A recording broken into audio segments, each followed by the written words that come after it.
If flashing lights and screen shake are able to kill you, then you should probably use the safety squint and make sure you don't die by watching this video. Me, I've gotten better at managing myself and keeping under control.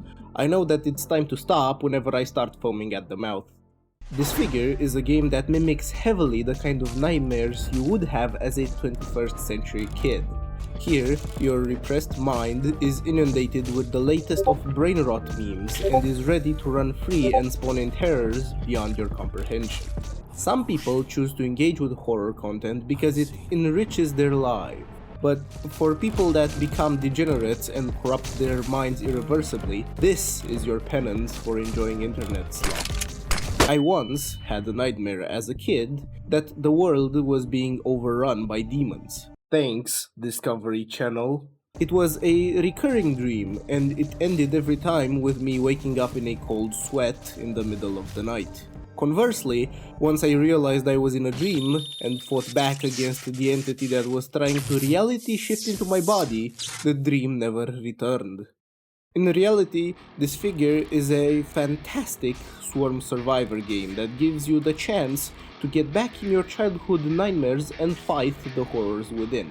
Personally, my nightmares went away completely. It's hard for them to materialize anymore after I took a 12-gauge shotgun, turned it fully automatic, and then pointed it directly at their face. The main difference between this game and any other swarm survivor roguelike is that here you have to manage your vision. Depending on your build of choice, you can light the whole map up like a Christmas tree, or use the approach in which you never get to see your enemies, because if you can't see them, then they can hold no power over you.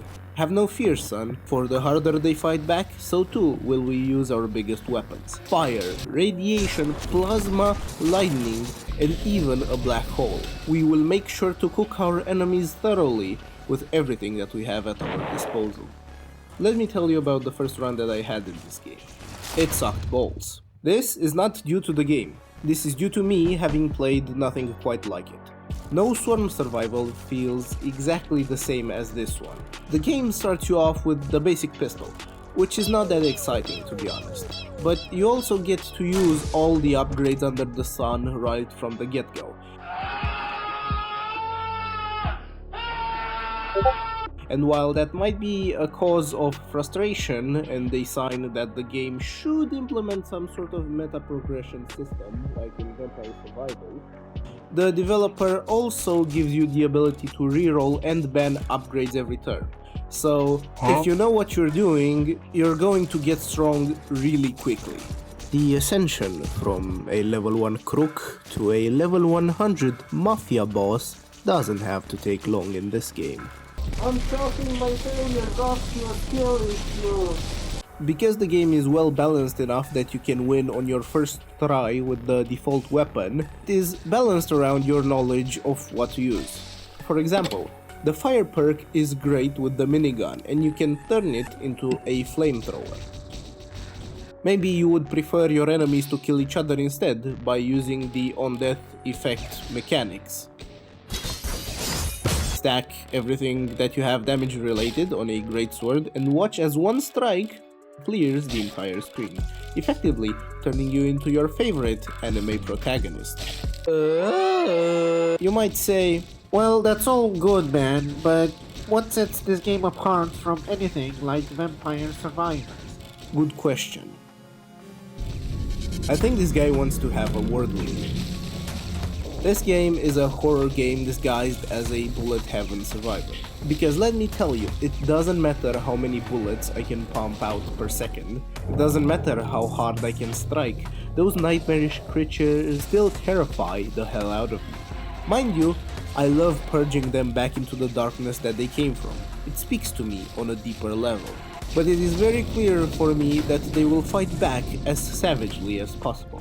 There is no other game out there that makes me feel overpowered and paranoid at the same time. No matter how much I light up the map, I still have the gnawing thought in the back of my mind that one of these beasts will crawl out of the darkness when I'm not looking at it and assassinate me from behind.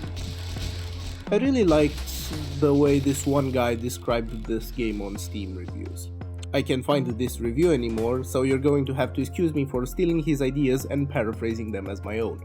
It's the best kind of a game that you should play in a quick succession for that intense dopamine boost.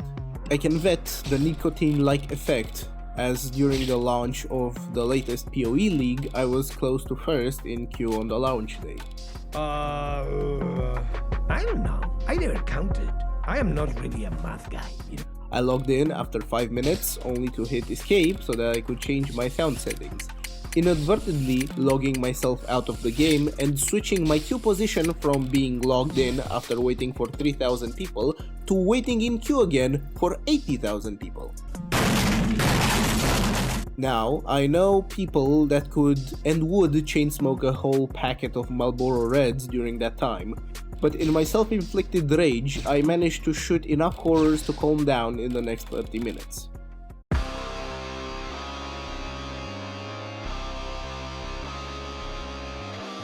I am not good when it comes to sound design, and I am no musician.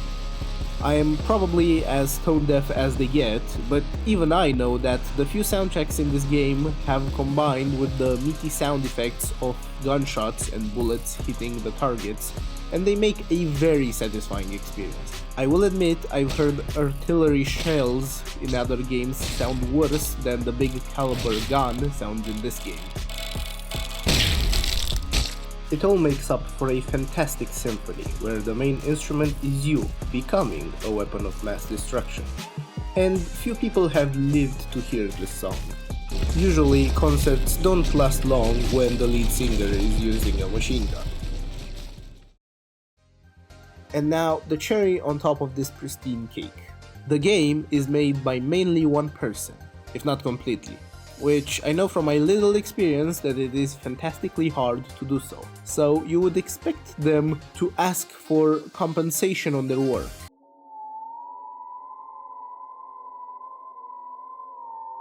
Why is this a free game?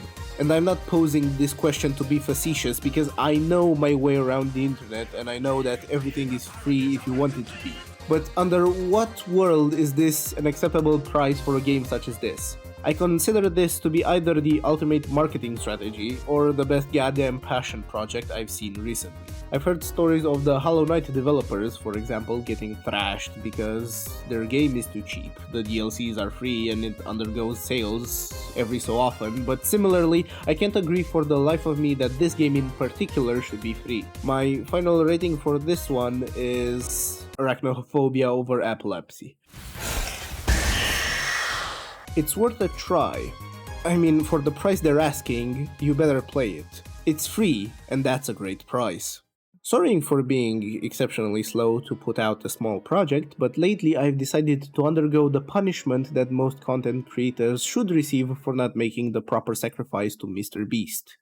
I'm now a not sad employee in the coal mines of customer support. For the life of me, I hope that they pay the guys in India better than they pay us. Expect more videos from when I muster the will to make them.